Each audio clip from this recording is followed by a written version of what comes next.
ផ្ទះនាងខ្ញុំថ្ងៃនេះគឺអត់បានគិតទុកមុខម្ហូបអីមុនទេចាគឺមកធ្វើត្រីក្រហមបំពងជ្រលក់ជាមួយទឹកត្រីអំពិលទុំចាដោយសារត្រីក្រហមនេះគឺនាងខ្ញុំទិញមកចំនួន1ក្បាលហើយនាងខ្ញុំ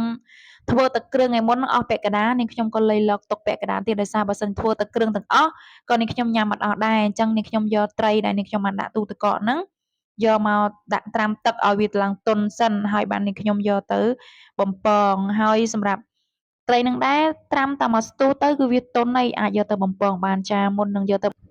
សម្រាប់បងប្អូនដែលចង់កម្មង់ផ្អកមិនថាផ្អកត្រីប្រាផ្អកត្រីពោផ្អកត្រីឆ្ពិនហើយនិងផ្អកសាច់ជ្រូកគឺខាងនាងខ្ញុំមានលក់ហើយផ្អកនេះដែរគឺធ្វើដោយស្នាដៃរបស់អ្នកម្ដាយនាងខ្ញុំផ្ទាល់តែម្ដងចឹងបងអាចទុកចិត្តបានហើយយកទៅញ៉ាំទៅគឺដឹងតែជាប់ចិត្តនឹងរសជាតិគុណភាពហើយនិងអនាម័យជូនតែម្ដងចាបងណាដែលត្រូវការកម្មង់គឺអាចតាក់ទងមក account TikTok របស់នាងខ្ញុំបានចាហើយនេះបងមើលតែ feedback ទៅគឺអូច្រើនណាស់ដឹងតែយកទៅឆ្ងាញ់ត្រូវមាត់តែម្ដងចាហើយមាន feedback ច្រើនទៀតតែខ្ញុំផុសមកបានតែប៉ុណ្្នឹងទេចាខ្ញុំតបមកទៀតនេះចាគឺនាងខ្ញុំយកត្រីក្រហមដែលនាងខ្ញុំបានលាងទឹកស្អាតហ្នឹងរួចហ្នឹងយកមកដាក់បំពងតែម្ដងហើយដាក់បំពងនេះក៏នាងខ្ញុំអត់មានដាក់គ្រឿងអីចាស់ដែរនាងខ្ញុំដាក់តែអំបិលបន្តិចហើយនាងខ្ញុំដាក់ត្រីក្រហមនឹងបំពងតែម្ដងចានាងខ្ញុំទុកឲ្យវាតតែក្រៀមឡើងឈ្ងុយឆ្លៀតពេលដែលនាងខ្ញុំដាក់បំពងត្រីនាងខ្ញុំក៏មកធ្វើទឹកជ្រលក់សម្រាប់ទឹកជ្រលក់ទឹកត្រីអំពិលទុំនេះដែរសម្រាប់ផ្ទះនាងខ្ញុំគឺនាងខ្ញុំដាំទឹកអំពិលទុំនឹងសិនដើម្បីយកទឹកសាច់អំពិលហ្នឹងហើយនាងខ្ញុំក៏ស្កត់យកតាសាច់អំពិលហ្នឹងទេសម្រាប់បងប្អូនបើសិនជាចូលចិត្តយកទៅឆាសិនក៏បានដែរទៅតាមចំណង់ចំណូលចិត្តបងប្អូនចង់ឆាក៏បានចង់យកមកធ្វើដូចនាងខ្ញុំនេះក៏បានដែរចាហើយបន្ទាប់ពីបានសាច់អំពិលនេះហើយគឺនាងខ្ញុំដាក់ជាមួយនឹងទឹកត្រីនឹងចូលហើយសម្រាប់គ្រឿងបន្ទាប់ទៀតគឺនាងខ្ញុំមានដាក់ម្សៅស៊ុបមាន់បន្តិចហើយនាងខ្ញុំបន្ថែមជាមួយនឹងប៊ីចេងបន្តិចហើយនឹងស្ករសទៅតាមចំណង់ចំណូលចិត្តបងប្អូនដូចគ្នាសម្រាប់គ្រឿងយករសជាតិបែបជូរផ្អែមហឹរល្មមអញ្ចឹងណាខ្ញុំអត់សូវយកប្រៃពេកឬមួយក៏ផ្អែមពេកទេចាហើយបន្តមកទៀតគឺនាងខ្ញុំដាក់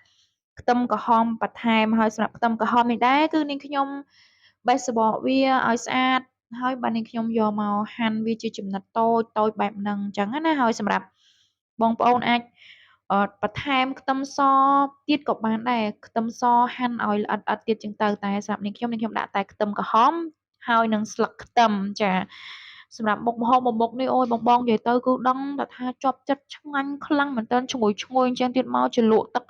ពិលទុំរៀងរសជាតិរៀងដិតចឹងទៀតមកអូឆ្ងាញ់ខ្លាំងណាស់បងប្អូនទាំងអស់គ្នានិយាយទៅមុខម្ហូបមួយមុខនេះគឺថាដឹងតែចោះបាយតែម្ដងចាហើយចាឥឡូវនេះក៏នាងខ្ញុំចិតខ្ទឹមក្រហមនឹងរួចរាល់អស់ហើយចាហើយចិតរួចរាល់នាងខ្ញុំយកទៅលាងទឹកវាឲ្យស្អាតហើយបាទនាងខ្ញុំយកមកដាក់ជាមួយចូលនឹងទឹកជ្រលក់នឹងតែម្ដងចានេះ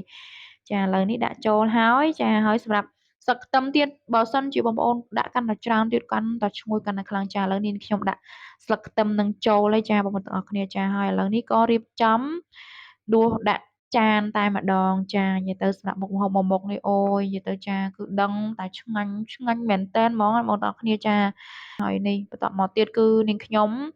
ដាក់ម្ទេសហុយចូលចាគឺផ្ទះនាងខ្ញុំគឺអត់ដែលចោលទេមិនថាមុខម្ហូបអីក៏ដោយគឺ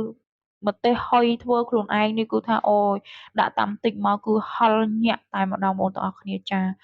នេះគឺអូយឈ្ងុយណាស់ទឹកជ្រលក់ចាឥឡូវនេះរួចរាល់ហើយសម្រាប់បន្លែក៏នាងខ្ញុំអត់មានច្រើនទេដែរនាងខ្ញុំបេះតាជីដែលនាងខ្ញុំដាំខ្លួនឯងហ្នឹងបន្តិចមកការ៉ុតបន្តិចហើយនឹងកូនស្ពៃបូកូនបន្តិចចាអូយដឹងតែឆ្ងាញ់ញាក់តែម្ដងចាឥឡូវនេះវីដេអូធ្វើម្ហូបរបស់នាងខ្ញុំក៏បានដល់ទីបញ្ចប់ហើយអញ្ចឹងសូមបងប្អូនទាំងអស់គ្នាជួយ follow page Facebook របស់នាងខ្ញុំម្នាក់មួយផង TikTok ហើយក៏ដូចជា YouTube ផងដែរចាអរគុណ